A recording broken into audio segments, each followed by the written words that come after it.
Fala pessoal, prontos para mais uma análise reta e direta? Hoje a gente vai destrinchar um documento que é literalmente a chave de entrada para os concursos do Corpo de Bombeiros Militar do Paraná.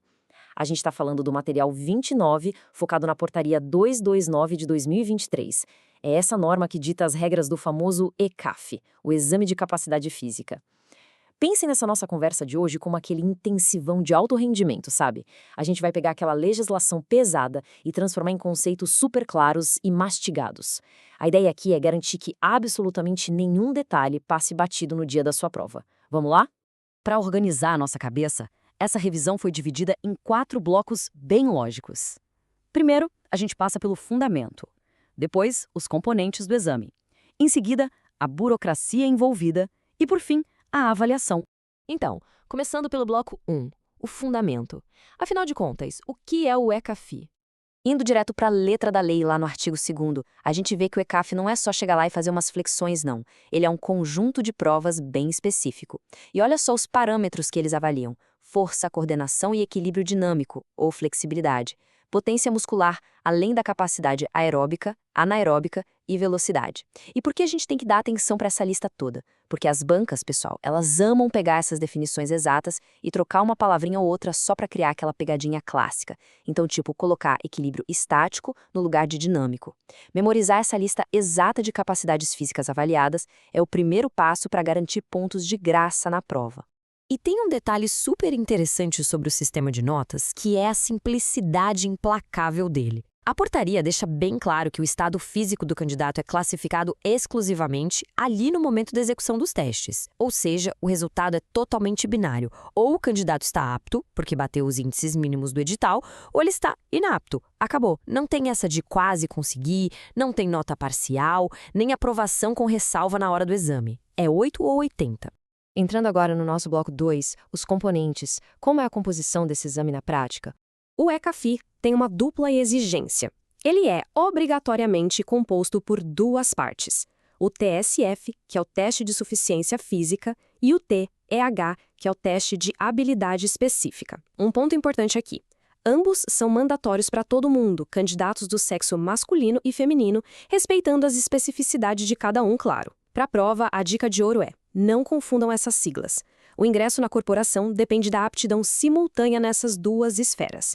É preciso provar a capacidade física geral no TSF e a habilidade específica da rotina de bombeiro militar lá no TH. Bora para o bloco número 3, a burocracia. E mais especificamente, as famosas e temidas regras do atestado médico. Gente, muita atenção nisso aqui. É impressionante a quantidade de gente com preparo físico absurdo que perde a chance de entrar no CBMPR porque simplesmente vacilou na papelada. Para quem elabora as provas, esses incisos aqui são prato cheio. Primeiro, o nome e o número do CRM do médico precisam estar super legíveis, além de ter a assinatura dele, claro. Segundo, e esse é um clássico absoluto de cair em concurso, o prazo. A data de expedição do atestado não pode de jeito nenhum ser superior a 30 dias da data de realização dos testes. Guardem esse número, 30 dias. E um adendo crucial. Para as candidatas, é obrigatória a constatação de negatividade para gravidez no atestado. Sem isso, a pessoa nem faz a prova.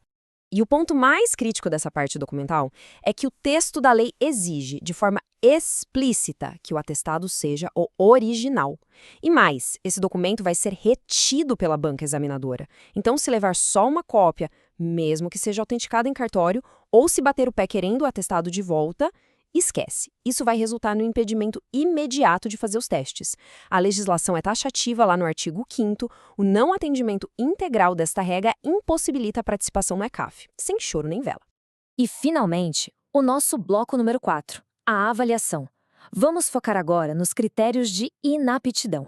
Esse é um fluxo processual que é preciso ter desenhado na cabeça. Imagina a seguinte situação. No passo 1, o candidato tenta, mas não atinge o índice mínimo em uma das provas logo de cara. Sei lá, numa flexão do TSF. Ele é considerado inapto naquela prova. Mas aí entra o passo 2, que traz uma garantia legal muito interessante. Mesmo reprovando ali, será oportunizada a continuidade na execução das demais provas, caso ainda tenha outras, claro. É um direito de terminar a bateria de testes. Agora vamos para o passo 3. Se o candidato simplesmente decidir largar mão e não continuar, seja pelo desânimo da inaptidão anterior ou por qualquer outro motivo, essa desistência é formalmente registrada na ata e o status é de inapto nas provas que ficaram faltando. E detalhe, essa mesma lógica se aplica rigorosamente ao teste de habilidade específica, o TAE. Há também a situação dos pedidos de adiamento, que a banca adora cobrar. O parágrafo 4º do artigo 7º traz uma condição estrita sobre isso. Para pedir que o SFN seja adiado por motivos de saúde, não adianta nada entregar um atestado médico comum dizendo que precisa de repouso. O documento precisa conter expressamente a necessidade de adiamento do exame. Essa palavrinha mágica, expressamente, significa na prática que a banca não vai interpretar nada de forma subjetiva. A recomendação do médico para adiar deve estar claramente, literalmente escrita no papel, senão o pedido é negado. Para a gente fechar essa revisão estruturada da Portaria 229, fica uma reflexão muito válida. Por que tanta regra, prazos de 30 dias para atestados, índices exatos, avaliações binárias? Bom, tudo isso existe não apenas para selecionar quem sabe fazer prova, mas para garantir que o futuro efetivo tenha a robustez física e a disciplina administrativa absolutamente necessárias para salvar vidas todos os dias nas ruas. Entender a lógica dessas normas garante aqueles pontos fundamentais na prova objetiva, mas também demonstra uma compreensão real da essência da corporação. E aí, depois de toda essa análise, o foco já está 100% calibrado para gabaritar esse tema? Um grande abraço, muito foco nos estudos e até a próxima!